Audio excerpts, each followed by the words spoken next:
السلام علیکم ورحمۃ اللہ وبرکاتہ. نحمده ونصلی علی رسوله الکریم. اما بعد فاعوذ باللہ من الشیطان الرجیم. بسم اللہ الرحمن الرحیم. رب اشرح لی صدری ویسر لی امری واحلل عقدۃ من لسانی یفقهوا قولی. الحمد للہ الکریم الوہاب. الحمد للہ الرحیم التواب. الحمد للہ الہادی الی الصواب. مزیل الشدائد وکاشف المصائب. فارج الہم کاشف الغم. مجیب دعوت المضطر.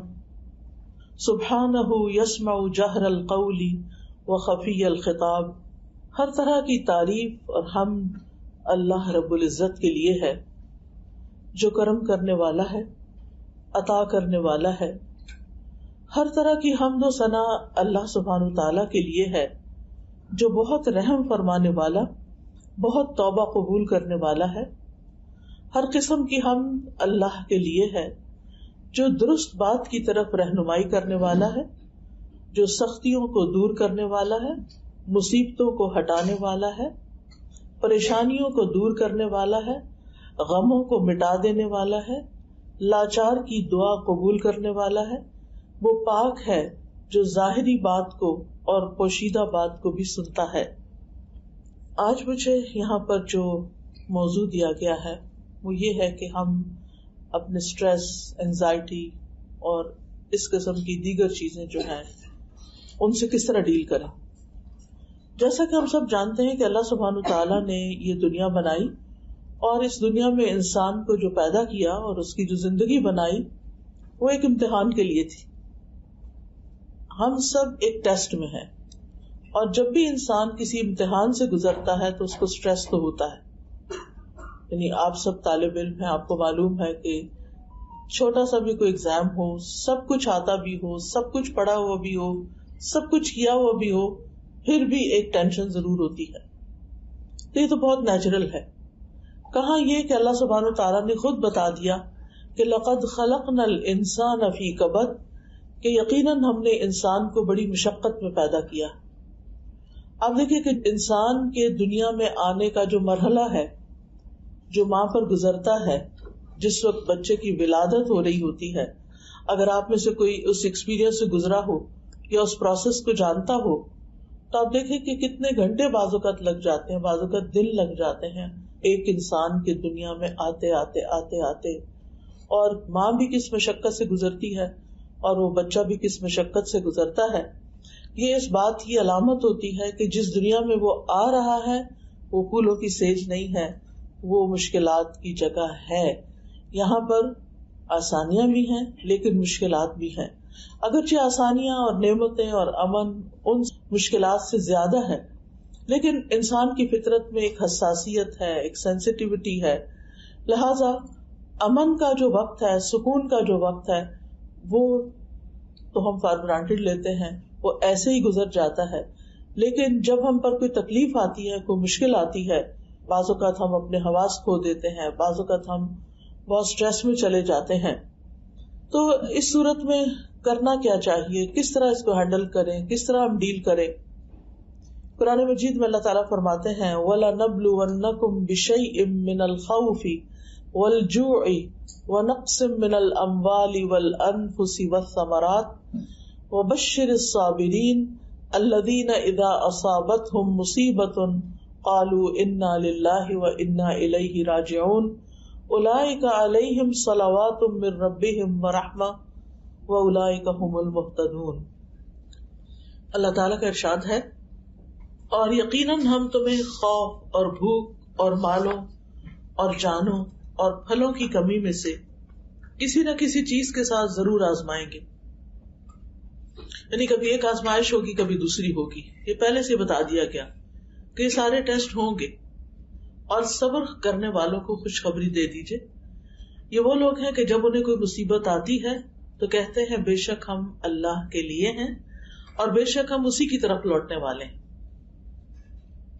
یہ وہ لوگ ہیں جن پر ان کے رب کی طرف سے کئی مہربانیاں ہیں، بڑی رحمت ہے، اور یہی لوگ دراصل ہدایت پانے والے ہیں. یعنی مشکلات تو ہوں گی لیکن جو مشکلات کو آسان طریقے سے ہینڈل کر لے گا وہ کامیاب ہو جائے گا. اور اس کا بنیادی نقطہ، سینٹرل پوائنٹ کیا ہے؟ صبر. اللہ سبحانہ وتعالیٰ نے ایک اور جگہ پر فرمایا وَنَبْلُوكُمْ بِالشَّرِّ وَالْخَيْرِ فِتْنَةً وَإِلَيْنَا تُرْجَعُونَ. ہم تمہیں اچھے اور برے حالات سے آزمائیں گے، دونوں طرح سے، یعنی نعمت بھی آزمائش ہوتی ہے، آسانی بھی ایک آزمائش ہوتی ہے، اور بالآخر تمہیں ہماری طرف لوٹ کر آنا ہے. آزمائش کا تعلق ضروری نہیں کہ ہمارے کسی گناہ سے ہو، وہ ہو بھی سکتا ہے اور وہ نہیں بھی ہو سکتا. بعض آزمائشیں، بعض تکلیفیں انسان کے اپنے ہاتھوں کی کمائی کا نتیجہ ہوتی ہیں. مثلا بعض بیماریاں جو ہیں وہ انسان کو کیوں لگتی ہیں؟ کیونکہ اس کے اپنی غلطیاں ہوتی ہیں. لیکن بعض دفعہ انسان ہر لحاظ سے اپنے آپ کو ٹھیک رکھتا ہے لیکن پھر بھی اس میں تکلیف آ جاتی ہے. تو اس سلسلے میں انسان کو ہمیشہ یاد رکھنا چاہیے کہ دنیا میں جو بڑے بڑے نیک لوگ آئے تھے، پیغمبر آئے تھے، ان پر تو آزمائشیں اور امتحان ہم سے بھی زیادہ تھے.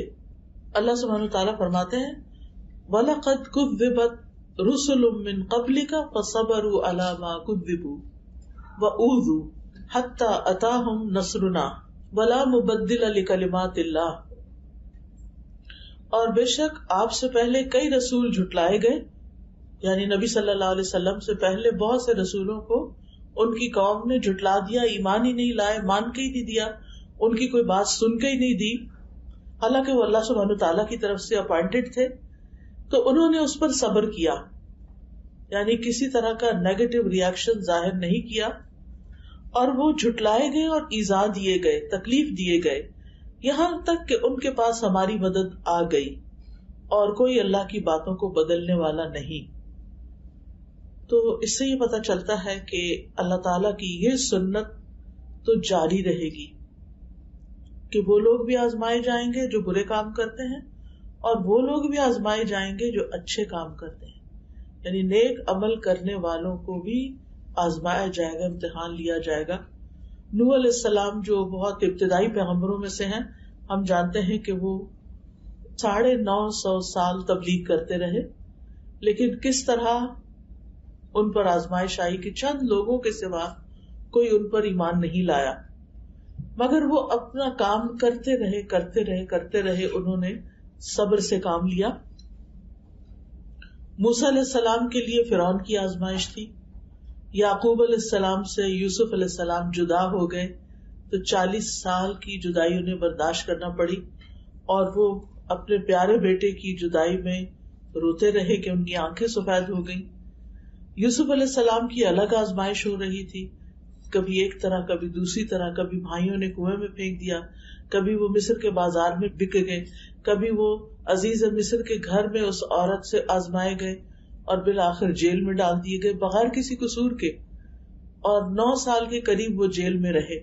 پھر بالآخر وہاں سے نکالے گئے، اور اللہ سبحانہ تعالیٰ نے دنیا میں بھی ان کے صبر کا ان کو بہترین بدلہ دیا. ایوب علیہ السلام ہم دیکھتے ہیں قرآن مجید میں کہ ان پر آزمائش آئی بیماری کی، اور روایات میں آتا ہے کہ 18 سال تک وہ سخت قسم کی اسکن ڈیزیز میں مبتلا رہے. ایک دن کے لیے بھی اگر کہیں ہاتھ پہ کوئی چیز نکل آئے یا کہیں خارش شروع ہو جائے تو انسان بے چین ہو اٹھتا ہے، کہاں یہ کہ 18 ایئرس تک. لیکن ان کا صبر کتنا مثالی تھا.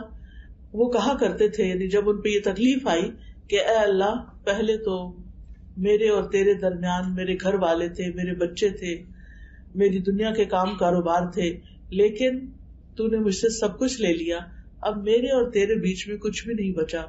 اب جس طرح تیری عبادت کی مجھے لذت نصیب ہوتی ہے وہ اس سے پہلے کبھی نہیں تھی. اب یہ بھی ایک مائنڈ سیٹ ہے کہ تکلیف کی وجہ سے وہ اللہ سبحانہ تعالیٰ کو اور زیادہ قریب سے پکار رہے ہیں. سوچ کی بات ہے نا. وہ یہ بھی کہہ سکتے تھے کہ اب تو نے سب کچھ مجھ سے لے لیا تو میں کیوں تیری عبادت کروں، جیسے ہمارے عام طور پر لوگ کرتے ہیں کہ اگر انہوں نے نمازیں پڑھی ہوں، دعائیں کی ہوں اور امتحان میں کامیاب نہ ہو یا مطلوبہ نمبر نہ آئے ہوں تو پھر کیا ہوتا ہے، نماز ہی چھوڑ کے بیٹھ جاتے ہیں یا اللہ تعالیٰ سے ناراض ہو جاتے ہیں. حالانکہ اس سے مسئلہ حل تو نہیں ہوتا اور بگڑتا ہے، لیکن ناسمجھی کی باتیں ہیں یہ. اسی طرح ہم دیکھتے ہیں کہ نبی صلی اللہ علیہ وسلم کے لیے بہت مشکل کا دن تھا جب آپ طائف کے سفر کے لیے روانہ ہوئے.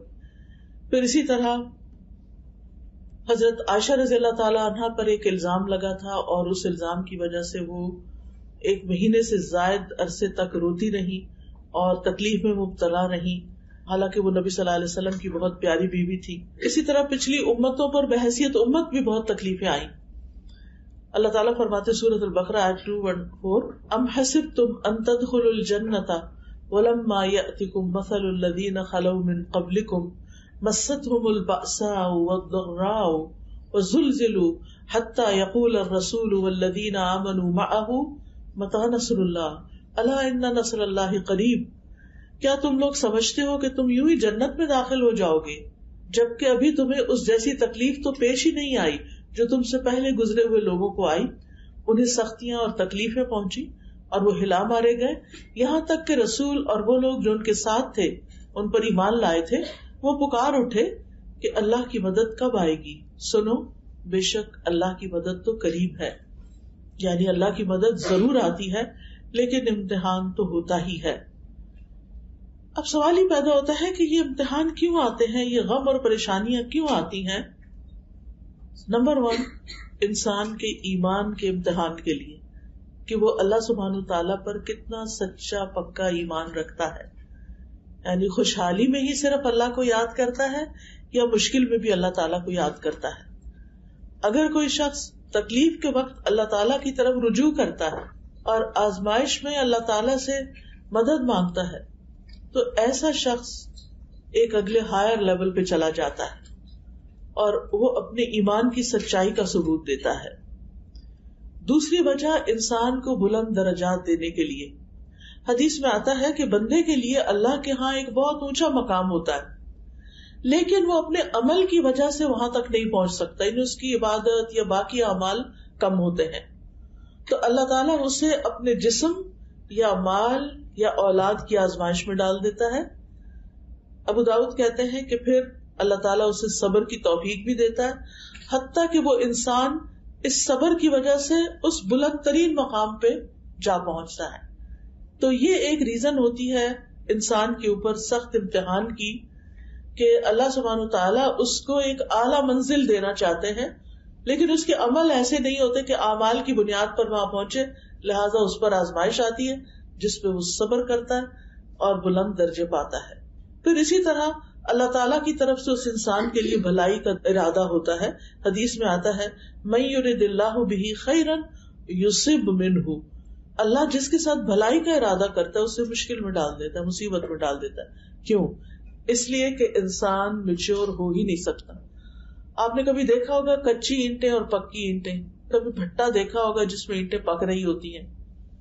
اس سے پہلے وہ لوگ مٹی کو گارے کو بنا کے اور اس سے سانچے سے نکال کے اینٹیں رکھے ہوئے ہوتے ہیں، پھر وہ کسی درجے میں سوکھتی ہیں، پھر ان کو بھٹی کی نظر کرتے ہیں اور وہ کئی دن تک ان کے نیچے آگ جلائی جاتی ہے، پھر وہ اتنی پکی اینٹیں ہو جاتی ہیں کہ پھر ان کے اوپر پوری عمارتیں کھڑی کر دی جاتی ہیں. تو بالکل اسی طرح انسان میچور نہیں ہوتا، کچا ہی رہتا ہے، اس کے اندر پختگی نہیں آتی، وہ بڑے کام کرنے کے قابل نہیں ہوتا جب تک وہ مشکلات سے نہیں گزرتا. اسی لیے آپ اگر ریشو دیکھیں عام طور پر تو جو بچے مشکلات سے نکلتے ہیں پڑھائی میں اور آگے بڑھنے کی ہرس میں، جو ان میں سے آ جاتے ہیں آگے، وہ بہت محنتی ہوتے ہیں بنسبت ان بچوں کو جن کو بہت لاڈ پیار ملا ہوتا ہے، چھوٹی چھوٹی چیز سے گھبرا جاتے ہیں. تو انسان کو اس زندگی میں کچھ کرنے کے لیے بہت سا صبر چاہیے ہوتا ہے، بہت سی محنت چاہیے ہوتی. اب آپ دیکھیے کہ جن لوگوں نے بڑی بڑی ایجادات کی ہیں انہوں نے اپنی پوری زندگی اس کام میں کپا دی. انہوں نے بھوک پیاس بھی کاٹی، انہوں نے گمنامی بھی کاٹی اور انہیں دنیاوی طور پر کوئی زیادہ فائدہ حاصل نہیں ہوا. مرنے کے بعد ان کا نام روشن ہو گیا، ان کو کیا فائدہ ہوا ان کی زندگی میں؟ ہم آرام سے بیٹھ کے پیناڈول کھا لیتے ہیں، ہمیں یہ بھی نہیں پتا کہ کس نے یہ ایجاد کی تھی.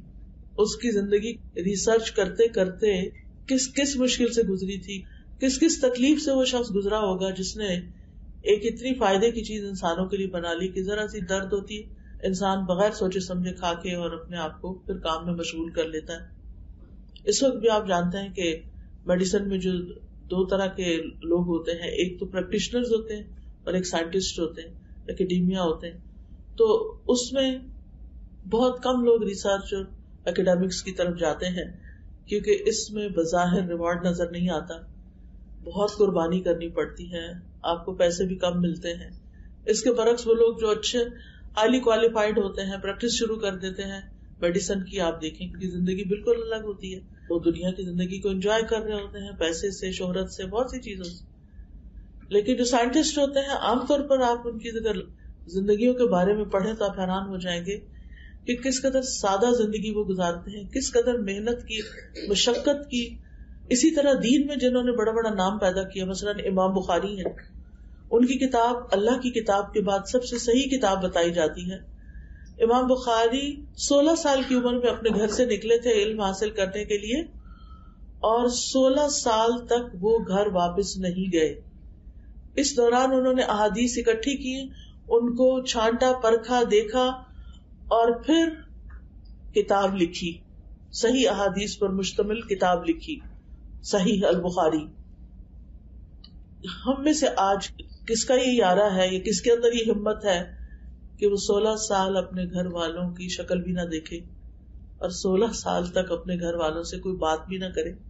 آج تو ہمارے پاس ویڈیو کالز کا سسٹم ہے اور اتنی ساری چیزیں آ گئی ہیں کہ ہمیں کوئی مشکل نہیں، ہم دنیا کے کسی بھی حصے میں ہوں، ہم کنیکشن میں ہی رہتے ہیں. پہلے تو کہا جاتا تھا میرا سلام فلاں کو پہنچانا، یہ بھی ایک بڑا کام سمجھا جاتا تھا. تو اب تو یہ بھی کسی کو کہنے کی ضرورت نہیں، آپ خود ہی کافی ہیں، جس کو چاہے سلام کر لیں. تو اس میں آپ دیکھیے کہ انہوں نے 16 سال لگا کر ایک کتاب لکھی. امام مالک کی کتاب موطا امام مالک سب سے پہلی حدیث کی کتاب ہے جس کی تیاری میں ان کو 40 سال لگے، کیونکہ اس وقت احادیث جمع نہیں تھی. 40 سال ان کو لگے. تو ان کو کسی نے کہا کہ اور لوگ بھی آپ کو دیکھا دیکھی یہ کتاب لکھنے لگ گئے ہیں ایسی. تو انہوں نے کہا کہ ما کان للہ بقیہ، جو اللہ کے لیے ہوگا وہ باقی رہ جائے گا. اور واقعی ان کی کتاب باقی رہ گئی اور باقی کتابیں معلوم نہیں کہاں گئی. تو کہنے کا مطلب یہ ہے کہ جس نے بھی زندگی میں کوئی بڑا کام کیا اس نے مشکلات سہی. من طلب العلا سحر اللیالی، جس نے بلندیاں طلب کی وہ راتوں کو جاگا. رات کی نیند کس کو پیاری نہیں ہوتی، لیکن وہ راتوں کو جاگتا ہے. اور اس میں ہم دیکھتے ہیں کہ امام بخاری کے ساتھ ایک طالب علم اور تھے، وہ کہنے لگے ایک مرتبہ مجھے ان کے ساتھ رات گزارنے کا موقع ملا، میں نے گنا کہ امام بخاری رات 18 مرتبہ اٹھے، رات کے دوران 18 بار اٹھے، دیا جلایا، کچھ لکھا، بند کیا، پھر سو گئے، پھر اٹھے، پھر کچھ لکھا. معلوم نہیں خواب میں دیکھتے ہوں گے یا ان کے ذہن یعنی سو کے بھی نہیں سوتے ہوں گے. تو کہنے کا مطلب یہ ہے کہ یہ وہ لوگ ہیں کہ جنہوں نے اپنی زندگیاں مشقت میں گزاری لیکن دنیا کو ایک بہت بڑا فیض پہنچا گئے. آج بھی ایسے لوگ ہیں، ایسے ریسرچرز ہیں کہ جو بعض اوقات صرف جنگلوں میں ہی رہ کے زندگی بسر کرتے تھے. ایک چھوٹی سی ویڈیو جو ہم 2-3 منٹ میں دیکھ لیتے ہیں نا کسی پرندے کی ساری زندگی کی، کہ کس طرح وہ بڑا ہوتا ہے اور گھر بناتا ہے اور کس طرح بچے دیتا ہے اور کس طرح بچے اڑ جاتے ہیں. وہ 60 days بھی ریسنٹلی کسی نے مجھے بھیجی تو بہت ہی انٹرسٹنگ تھا. اللہ کی تخلیق پہ غور کرنا چاہیے. اس ٹیکنالوجی کے دور میں ہر چیز بری بھی نہیں ہے. خیر، تو اس میں دیکھ رہی تھی کہ 60 days کی ویڈیو تھی. اب میں سوچ رہی تھی اس شخص نے جو یہ ویڈیو بنائی ہے یہ 60 days تک کانسٹنٹ آبزرویشن کرتا رہا اس پرندے کی کہ کس طرح یہ گھر بنانے سے لے کے، انڈے دینے سے لے کے اور بچوں کو پالنے سے لے کے کس طرح یہ ایک بچہ پھر اڑ جاتا ہے. تو چھوٹا سا بھی کام کرنا تو انسان کو محنت اور صبر کی ضرورت ہوتی ہے. اس کے بغیر اگر آپ صرف ایک حیوان کے لیول پر زندگی بسر کرنا چاہتے ہیں، گائے بھینس کے لیول پر، تو آپ دیکھیں اس کی زندگی میں کیا ہے. صبح سو کے اٹھتے ہیں، کھاتے ہیں، پیتے ہیں، دودھ دیتے ہیں، پھر کوئی کھانا شروع کر دیتے ہیں، پھر دوبارہ سو جاتے ہیں بیٹھے بیٹھے یا کھڑے کھڑے، پھر دوبارہ کچھ کھا لیتے ہیں. کئی دفعہ دیکھو کھانا ہی کھانا، ان کے 4 پیٹ ہوتے ہیں، آپ کو معلوم ہی ہوگا.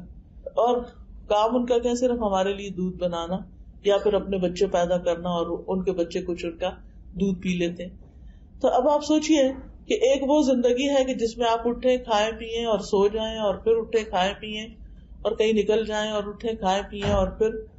تو یہ زندگی تو حیوانوں کی زندگی ہوتی ہے، انسانوں کی تو نہیں ہوتی. لیکن ظاہر ہے کہ انسانوں کو جب کوئی کام کرنا پڑتا ہے تو اس میں انہیں مشقت ہوتی ہے. اور جب مشقت ہوتی ہے تو پھر انسان کو تکلیف پہنچتی ہے اور انسان کی استقامت ختم ہونے لگتی ہے. جو بھی اس نے کام شروع کیا تھا آدھے میں چھوڑ کے نکلنا چاہتا ہے اسے. اور پھر آپ سوچئے کہ اس کا نتیجہ کیا ہوتا ہے یا انجام کیا ہوتا ہے. وہاں تک تو وہ نہیں پہنچ سکتا جہاں تک اس کے لیے پہنچنا ہوتا ہے.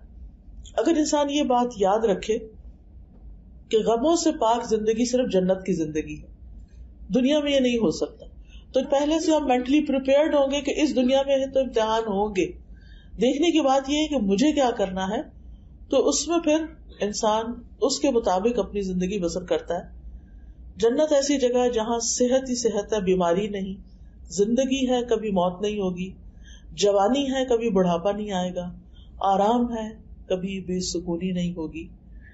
اور کہا جائے گا پکار کر, یہ جنت ہے جس کے تم وارث بنائے گئے ان اعمال کے بدلے جو تم کر کے آئے. یعنی دنیا میں تم نے مشقتوں میں زندگی بسر کی, کام کیا, محنت کی. ظاہر ہے کہ اٹھ کے وضو کرنا ہی ایک بڑا مشکل کام لگتا ہے, پھر اس کے بعد نماز پڑھنا, نماز میں بھی صرف فرض نہیں نوافل کا اہتمام کرنا. تو یاد رکھیے کہ دنیا ہے ہی کام کی جگہ, اور اس کام میں ہی انسان کا آرام ہے. اور جب انسان کام چھوڑ دیتا ہے, اس کی زندگی میں چیلنجز نہیں رہتے اور بالکل وہ ایک آرام کی زندگی بسر کرتا ہے, تو وہاں سے پریشانیاں شروع ہو جاتی ہیں. جو کہتے ہیں نا خالی ذہن شیطان کا گھر, پھر شیطان اس کے اندر مستقل وسوسے ڈالتا رہتا ہے. اب سوال یہ پیدا ہوتا ہے کہ کیا پھر انسان کو پریشان رہنا چاہیے, غمگین رہنا چاہیے؟ ہرگز نہیں. ہمارا دین یہ نہیں کہتا کہ تم غم مناؤ کیونکہ یہ ایمان کا حصہ ہے, ایسا کچھ بھی نہیں ہے. یہاں پر غم انسان کے اوپر آنے والی مصیبتوں میں سے ایک مصیبت ہوتی ہے, اور جنت میں جا کے انسان کہے گا الحمدللہ الذی اذھب عنا الحزن, اللہ کا شکر جس نے ہمیں غم سے نجات دی. مومن کا غم کیا ہوتا ہے؟ مومن دنیا کی حقیر چھوٹی چھوٹی چیزوں پہ غم نہیں کرتا. مومن کا غم یہ ہوتا ہے کہ میری آگے کی دنیا کا جو کبھی ختم نہیں ہوگی اس کا کیا بنے گا, کیا میرا رب مجھ سے راضی ہے یا نہیں. اس کی ساری فکر اسی چیز کی ہوتی ہے. اور پھر آپ دیکھیے کہ ہمارا دین ہمیں اس سے منع کرتا ہے کہ ہم ہر وقت غمگین رہیں. جنگ احد میں مسلمانوں کو غم پہ غم پہنچا تھا, 70 صحابہ شہید ہو گئے تھے, نبی صلی اللہ علیہ وسلم کے دندان مبارک شہید ہوئے. پھر اسی طرح مسلمانوں کا بہت مالی نقصان, ہر طرح کا نقصان ہوا تھا. لیکن اللہ سبحانہ تعالیٰ نے فرمایا فَأَثَابَكُمْ غَمًّا بِغَمٍّ لِكَيْ لَا تَحْزَنُوا عَلَىٰ مَا فَاتَكُمْ, اللہ نے تمہیں رنج پہ رنج دیے, غم پہ غم دیے, مشکل پہ مشکل ڈالی, تاکہ تم ایسی بات پہ غم نہ کرو جو تمہارے ہاتھ سے نکل گئی ہو. یعنی جو چیز ہمارے ہاتھ سے چھٹ گئی, اگر کوئی اپرچونٹی نکل گئی, ہم کہیں سلیکٹ نہیں ہوئے کسی پروموشن کے لیے, کسی چیز کے لیے, اب ہو کچھ نہیں سکتا, اب صبر کر کے آئندہ کی تیاری کرو. لیکن ہم تیاری کیسے کریں, ہم تو پچھلے غم سے نہیں نکل رہے. تو انسان آگے نہیں جا سکتا جب تک کہ وہ پیچھے سے چھٹکارا حاصل نہیں کرتا. تو اللہ سبحانہ تعالیٰ غم پہ غم کیوں ڈالتا ہے؟ تاکہ انسان غم نہ کرے. تو کہتے ہیں مشکلیں اتنی پڑی مجھ پر کہ آسان ہو گئی. کیونکہ جس انسان کی زندگی میں مشکل پہ مشکل آتی ہے, تو جب وہ کسی کی مشکل کو دیکھتا ہے تو سمجھتا ہے کہ یہ تو کچھ مشکل ہی نہیں, میں بہتوں سے اچھا ہوں. پھر اسی طرح موسیٰ علیہ السلام کی والدہ کو جب حکم ہوا کہ وہ ان کو سمندر میں بہا دے, تو ایسی صورت میں اللہ سبحانہ تعالیٰ نے ان کو حکم دیا وَأَوْحَيْنَا إِلَىٰ أُمِّ مُوسَىٰ, ہم نے ام موسیٰ کی طرف وحی کی, ان ارضعیہ, کہ موسیٰ کو دودھ پلاتی رہ, فَإِذَا خِفْتِ عَلَيْهِ فَأَلْقِيهِ فِي الْيَمِّ, پھر جب تجھے اس کی زندگی کے بارے میں خوف ہو تو تم اس کو سمندر میں ڈال دینا. وَلَا تَخَافِي وَلَا تَحْزَنِي, نہ خوف کرنا نہ غم کرنا, تو بے شک ہم اسے تیرے پاس واپس لانے والے. یعنی یہ وقت گزر جائے گا, یہ ایک امتحان ہے. لیکن اس کے باوجود موسیٰ علیہ السلام کی والدہ نے جب ان کو سمندر میں ڈالا تو ان کا دل اڑ گیا.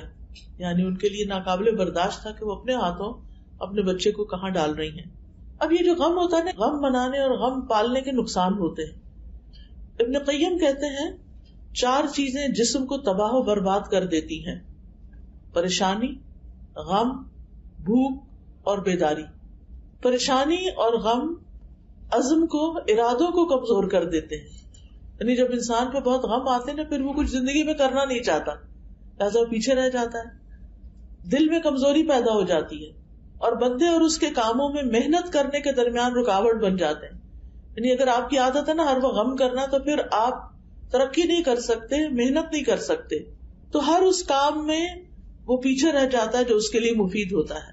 یہ غم سفر کا راستہ کاٹ دیتے ہیں، اس کو پیچھے کی طرف واپس پلٹا دیتے ہیں، رکاوٹ بن کر اس کا سفر روک دیتے ہیں، یا اس کے لیے علم سے رکاوٹ بن جاتے ہیں. تو یہ چیزیں سفر پر جانے والے کے لیے بہت بھاری ہیں. یعنی مقصد کیا ہے کہ اگر انسان غم ہی کرتا رہتا ہے تو پھر آگے نہیں بڑھ سکتا. ابراہیم بن ادم کہتے ہیں غم دو طرح کے ہوتے ہیں، ایک غم تمہارے حق میں ہے، ایک غم تمہارے خلاف ہے. جو غم حق میں ہے وہ آخرت کا غم ہے کہ وہاں کے بارے میں فکر مند ہونا چاہیے، اور ایک غم آخرت کا، اور دوسرا وہ غم جو تمہارے خلاف ہے وہ دنیا کی رونق کا غم ہے کہ وہ کیوں نہیں نصیب ہوئی. اب آپ دیکھیے کہ پھر کریں کیا. غم تو آتے ہیں، پریشانیاں تو آتی ہیں. سب سے پہلا کرنے کا کام یہ ہے کہ ہمیں اپنے رب سے مضبوط تعلق قائم کرنا چاہیے. اپنے غموں، دکھوں، تکلیفوں، پریشانیوں کی فریاد اپنے رب کے سامنے. ہم پوری دنیا کو سناتے ہیں کہانیاں اپنی، اللہ کے سامنے نہیں رکھتے. ہمارے کے آگے روتے ہیں، ہم اللہ کے آگے نہیں روتے. ہم سجدے میں نہیں روتے، ہم دعا میں نہیں روتے، ہم تنہائی میں اللہ سے باتیں نہیں کرتے. نتیجہ کیا ہوتا ہے؟ جن بندوں کے سامنے ہم غم رکھتے ہیں، کبھی وہ ہمیں تسلی دیتے ہیں اور کبھی ہمیں الٹا ڈانٹ دیتے ہیں، اور کبھی وہ ہماری بات ہی نہیں سمجھتے. حاصل کچھ بھی نہیں ہوتا. لیکن اللہ تعالیٰ تو ہمارے دلوں کے حال تک جانتا ہے. یعقوب علیہ السلام سے جب یوسف علیہ السلام جدا ہوئے تو انہوں نے کیا کہا؟ انما اشکو بثی وحزنی الی اللہ. میں اپنے غم اور دکھ کی فریاد اللہ سے کرتا ہوں.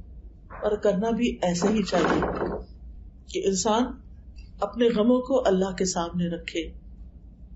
حدیث میں آتا ہے اللہ تعالیٰ فرماتے ہیں میں اپنے بندے کے ساتھ اس کے گمان کے مطابق ہوتا ہوں جو وہ میرے بارے میں رکھتا ہے.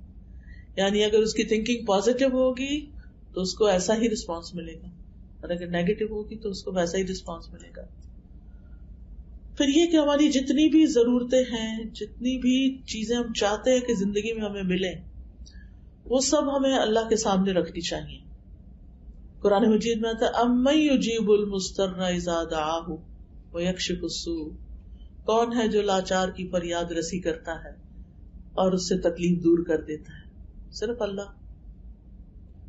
لوگوں کے شکوے کچھ اور لوگوں سے نہیں کرنا، ان سے واپس نہیں کرنا کیونکہ وہ معاملات کو الجھا دیتے ہیں.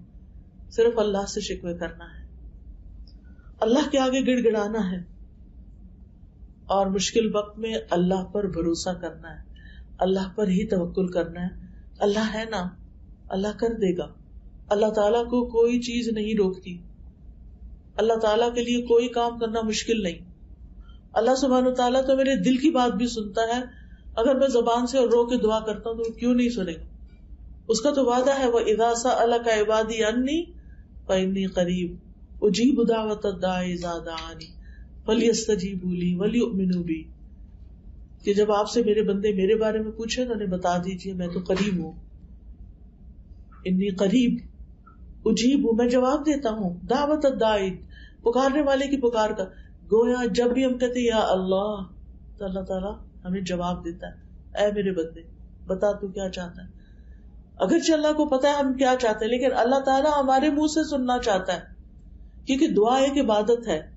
اور جب ہم اپنے منہ سے اپنی بات بیان کرتے ہیں تو ہمارا دل ہلکا ہو جاتا ہے. لوگوں کے سامنے جب ہم بیان کرتے ہیں تو کبھی اور بھی بوجھل ہوتا ہے کہ ڈر ہوتا ہے یہ مسئلہ کہیں بگڑ ہی نہ جائے، کسی اور کو ہی نہ بتا دے.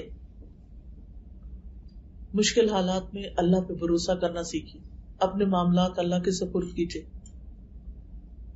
یعنی ہم انسان مشکل نہیں دور کر سکتے، اللہ کے لیے کچھ مشکل نہیں. وہ وہاں سے رستہ دکھاتا ہے جہاں سے انسان سوچ بھی نہیں سکتا.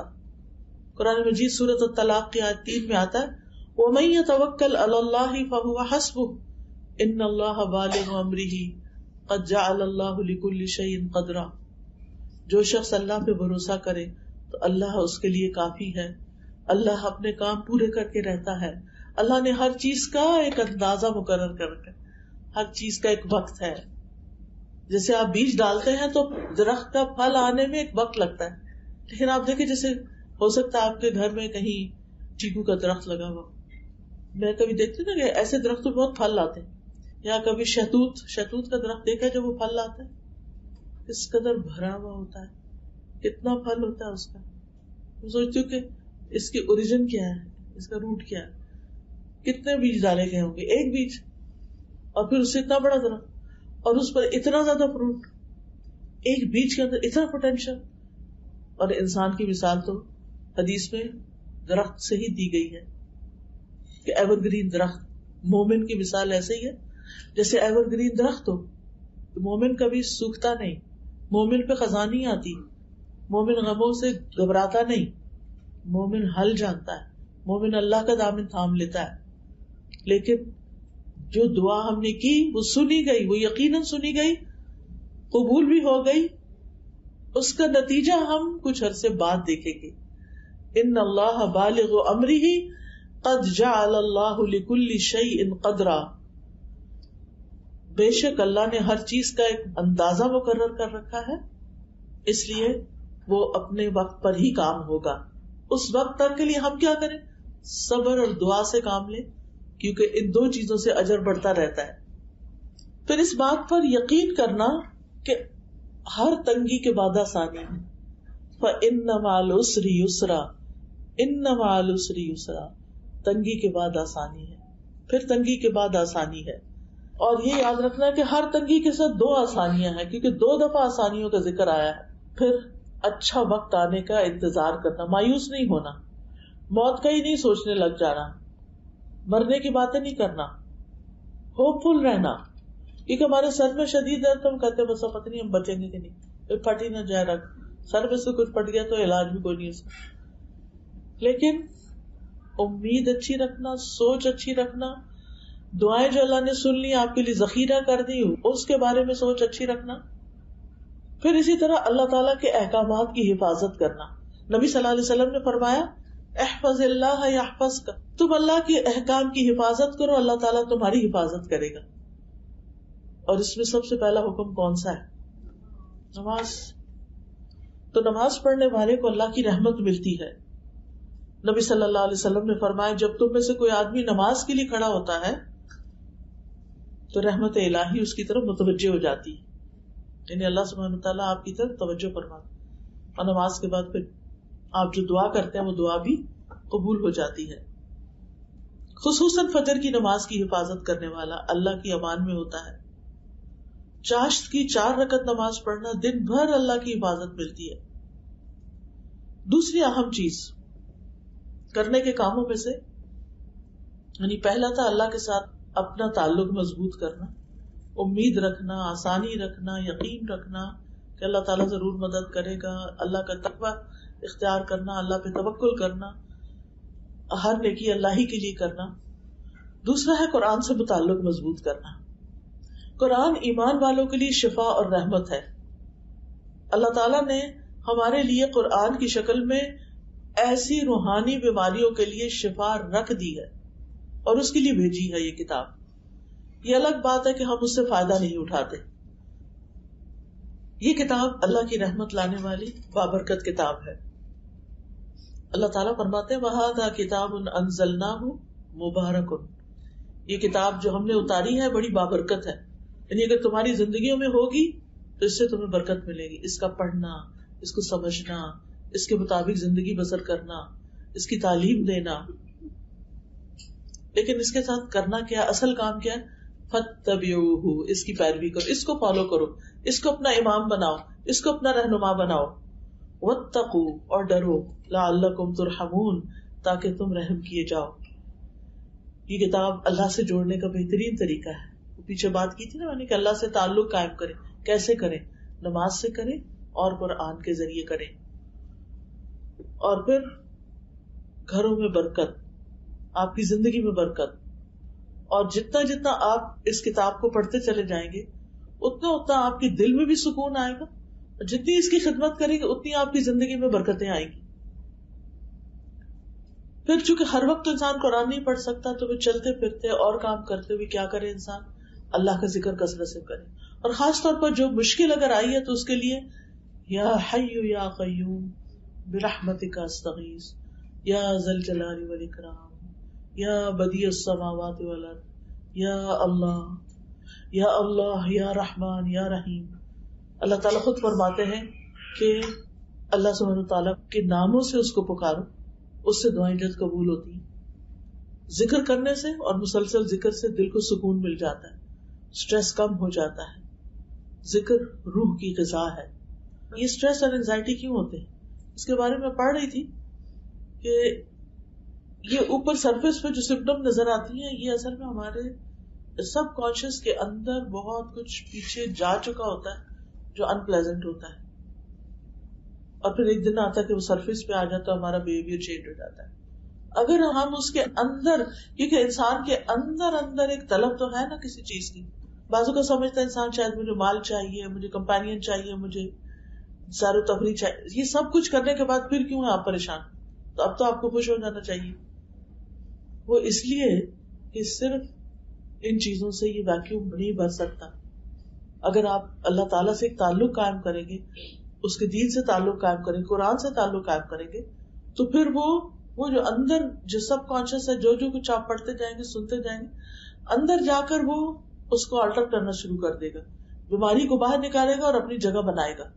کیونکہ جاء الحق وزہق الباطل ان الباطل کان زہوقا. حق آ گیا، باطل چلا گیا. تو جو باطل وسوسے شیطان کی باتیں اور بہت کچھ دل میں بیٹھا ہوا ہوتا ہے، وہ حق بات یعنی قرآن کی بات آ کر اس کو نکال دیتی ہے. اور ذکر سے انسان کو زندگی ملتی ہے، رحمت اور سکینت ملتی ہے، پریشانی اور خوف زائل ہوتا ہے، شیطان کے حملوں سے بچاؤ حاصل ہوتا ہے. ابن قیم کہتے ہیں اللہ کا ذکر مشکل کو آسان کر دیتا ہے، تنگی اور مشقت کو کم کر دیتا ہے. بس جب بھی کسی مشکل پر اللہ کا نام ذکر کیا جاتا ہے تو وہ آسان ہو جاتی ہے. جب بھی کسی مشقت پر اللہ کا ذکر کیا جاتا ہے تو وہ بھی آسان ہو جاتی ہے. اور جس کسی تکلیف پر، سختی پر اللہ کا ذکر کیا جاتا ہے وہ زائل ہو جاتی ہے، اور جس تکلیف پہ اللہ کو یاد کیا جاتا ہے وہ ختم ہو جاتی ہے. اللہ کے ذکر کی تو بہت سی قسمیں، سبحان اللہ و بحمدہ، سبحان اللہ العظیم، سبحان اللہ، الحمدللہ. ایک دفعہ کہنا میزان کو بھر دیتا ہے. یعنی استغفر اللہ، بہت ساری چیزیں، درود شریف، آیت کریمہ، ان میں سے جو بھی چیز آپ پڑھنا چاہیں پڑھتے جائیں. لیکن ان سب میں جو بہترین چیز ہے جس سے انسان کی مشکلات حل ہوتی ہیں وہ استغفار ہے، اللہ سے گناہوں کی معافی مانگنا. کیونکہ ہمارے اور اللہ کے بیچ میں جو چیز رکاوٹ ڈالتے ہیں وہ ہمارے ہی گناہ ہوتے ہیں. مثلا نماز نہیں پڑھی، مثلا زبان سے لوز ٹاک، مثلا کسی کا حق مار دیا، کسی کو ذلیل کر دیا، کسی کو بے عزت کر دیا، کسی کو پریشان کر دیا، یہ ساری چیزیں اس میں آ جاتی ہیں. پھر روزی میں کشادگی اور مال میں بڑھوتری بھی استغفار سے ہوتی ہے. بہت زیادہ خیر و برکت اور بارشوں کا اترنا اور جسم کی طاقت کا سامان ہونا، یہ بھی اسی استغفار کے ساتھ ہے. پھر یہ کہ ہمیں ایک اور کام کرنا چاہیے، اور وہ ہے اللہ سے اچھا گمان، کہ اگر تکلیف بھی آئی ہے تو میرے رب نے کسی وجہ سے بھیجی ہے اور اس کا نتیجہ اچھا ہی ہوگا. اللہ کی تقسیم پہ راضی رہنا. اگر ہم سے کسی کو زیادہ مل گیا تو اس سے جیلس نہیں ہونا، کیونکہ جیلسی تو ہمارے اندر آگ بھڑکا رہی ہے، اس کو کیا جاتا ہے، اس کو تو کچھ نہیں ہوتا. کیونکہ جو کچھ انسان کو ملتا ہے وہ انسان کے لیے ایک امتحان ہی ہوتا ہے. اگر وہ ہمیں نہیں ملا، کسی اور کو ملا، تو اسی کا امتحان ہوگا نا، ہمارا تو نہیں ہوگا. پھر یہ یاد رکھے کہ مایوس ہونا کبیرہ گناہ ہے، اور ملنے والے اجر پہ نظر رکھنا جو ہے انسان کے حوصلے بلند کر دیتا ہے. پھر صبر اور شکر لازم کر لیں زندگی میں، مشکلات پہ صبر اور نعمتوں پہ شکر. کوئی بھی نعمت جو آپ کو ملے، چھوٹی ہو یا بڑی، فوراً اللہ کا شکر ادا کریں. غموں پر، دکھوں پر، تکلیفوں پر صبر، فاصبر صبرا جمیلا. اللہ سبحانہ تعالیٰ ایسے لوگوں کی تعریف کرتے ہیں جو صبر سے کام لیتے ہیں، اور پھر یہ تعریف ہر حال میں ہونی چاہیے. ایک اور چیز جو مشکلات کو ٹالتی ہے وہ ہے صدقہ خیرات. ہمیں ہر روز کچھ نہ کچھ ضرور صدقہ کرنا چاہیے، تھوڑا ہو یا زیادہ. اگر روز کے روز راستے میں کہیں مسکین آتے ہیں تو دے دیں، ورنہ اکٹھا کر کے کسی خیر کے کام میں، کسی بڑے پروجیکٹ میں بھی لگا سکتے ہیں. پھر اسی طرح صدقہ جسم کی حفاظت کرتا ہے، بیماریوں سے محفوظ رکھتا ہے، مشکلات اور پریشانیوں کو دور رکھتا ہے. پھر ہے خیر کے کاموں میں والنٹیئر کرنا. ہر کام کمائی کا ذریعہ نہ بنائیں. کچھ کام زندگی میں ایسے رکھیں کہ جو صرف اور صرف اللہ کے یہاں اس کا ریوارڈ پانا ہے, اس کا اجر اللہ سے لینا ہے. اس سے آپ کے دل کو بہت سکون ملے گا. اللہ تعالیٰ فرماتے ہیں جو شخص بھی نیک عمل کرے, خواہ مرد ہو یا عورت, بشرطے کہ وہ مومن ہو, تو ہم اسے پاکیزہ زندگی بسر کرائیں گے اور آخرت میں ان کے بہترین اعمال کے مطابق انہیں ان کا اجر دیا جائے گا. یعنی ایسے لوگوں کو قیامت کے دن پھر اجر ملے گا. پھر آپ دیکھیے دوسروں کی پریشانیوں پہ غور کر کے اپنی پریشانی کو کمپیئر کر کے چھوٹا سمجھنا. اور پھر نیکسٹ ہے مثبت مصروفیات کے حامل لوگوں سے دوستی کرنا.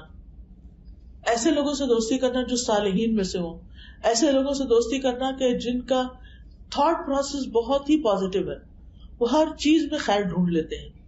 اور ویسے بھی انسان جس کے ساتھ بیٹھتا ہے اسی کے عادات میں ڈل جاتا ہے. مثبت دوستی جو ہے اس کے اثرات بھی مثبت ہی ہوتے ہیں. اور سارے غموں میں سے بہترین غم آخرت کا غم ہے. ہم میں سے ہر ایک اگر وہ غم لگا لے حقیقی معنوں میں تو اس کے لیے تیاری بھی کرے, پلان بھی کرے, اپنے دل و دماغ کو اسی کام میں لگا دے اور پھر ہمیشہ کے لیے اللہ سے اس کا اجر پائے.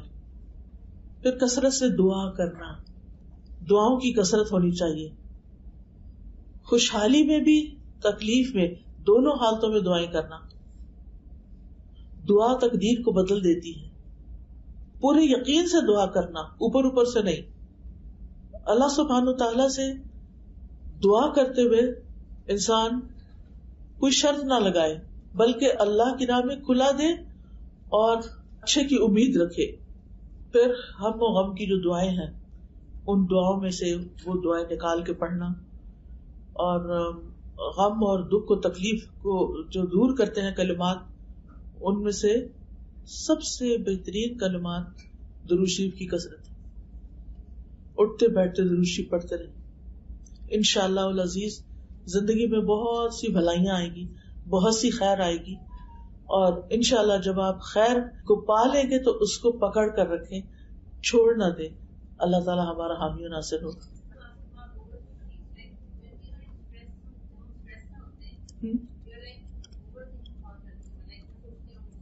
ہاں, اس کا میں ایک علاج آپ سب کو بتاتی ہوں, نوٹ کر لیں. ہے تو دعا, مجھے بہت فائدہ ہوا اس کا, کیونکہ میرے پہ بہت ساری ذمہ داریاں ہوتی ہیں, ایک کام کے بعد ایک کام, ایک چیز کے بعد ایک چیز. یعنی مینٹلی میں بہت زیادہ آکیوپائڈ ہوتی ہوں. اگر فزیکلی میں کچھ نہیں بھی کر پاتی تو مینٹلی بہت آکیوپائڈ ہوتی ہوں. اس کی وجہ سے پھر میں بھی اوور تھنک کرنے لگ جاتی تھی اور ریلیکس نہیں ہو پاتی تھی.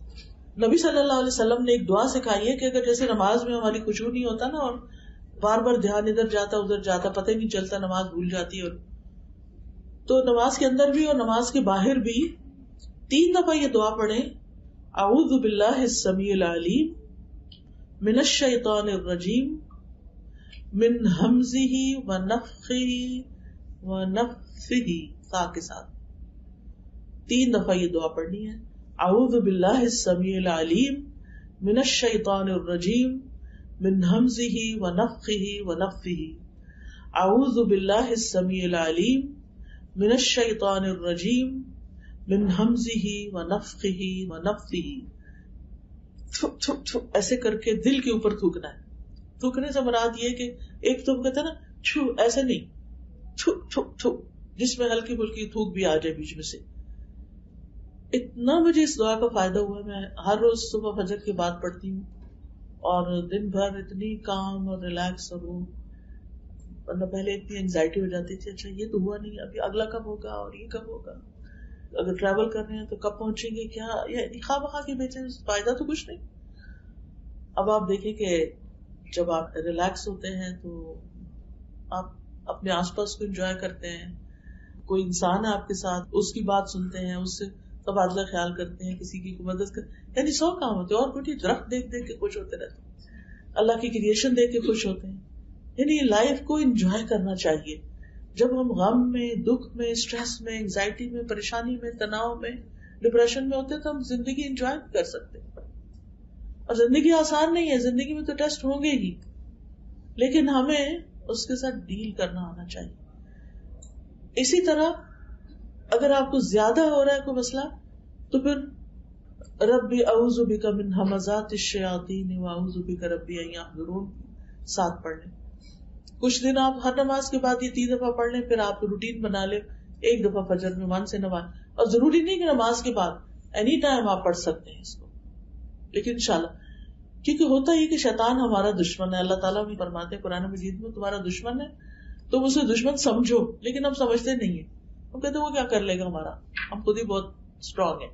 ہم اتنے اسٹرانگ نہیں ہیں، وہ ہمیں چاروں طرف سے گھرتا ہے. اس نے کہا تھا ثم لآتینہم من بین ایدیہم ومن خلفہم وعن ایمانہم وعن شمائلہم، کہ میں ان میں سے اکثریت کو اپنے راستے پہ لے جاؤں گا، ان کے آگے سے آؤں گا، پیچھے سے آؤں گا، دائیں سے آؤں گا، بائیں سے آؤں گا. ولا تجد اکثرہم شاکرین، اور ان میں سے اکثریت کو آپ شکر گزار نہیں پائیں گے. شکر ادا کرنے کے لیے نعمتوں کو جاننا دیکھنا ضروری ہوتا ہے. جب ہماری آنکھوں کو ہماری نعمتیں ہی نظر نہیں آتی تو ہم نے شکر کیا کرنا. تو یہ یعنی شیطان کا ایک بہت بڑا ہتھیار ہے کہ ہمارے اندر ایسے وسوسے، ایسے خیالات، ایسی باتیں ڈالنا شروع کر دیتا ہے کہ جس کی وجہ سے پھر ہم خواہ میں پریشانی کا شکار ہو جاتے ہیں.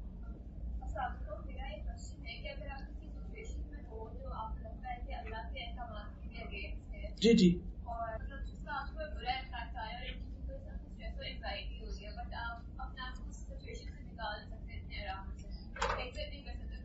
جتنا جلد نکل سکے نکل جائیں.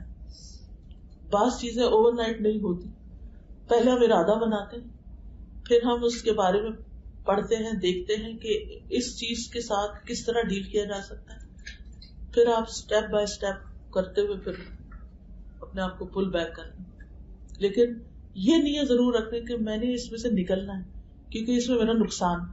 جو شخص گناہوں کو زہر کی طرح سمجھتا ہے وہ کبھی بھی ان کے قریب نہیں پٹکتا. اگر کہیں اس طرف پہنچ ہی جائے تو جلد اسے نکل آتا ہے. تو اللہ سبحانہ تعالیٰ سے دعا ہے کہ اللہ تعالیٰ ہمیں بھی کچھ کرنے کی توفیق عطا فرمائے اور ہمارے اندر علم کا شوق ہر شوق سے بڑھا دے. اور پھر علم سیکھے بھی تو اللہ کی خاطر اور عمل کی نیت سے سیکھے.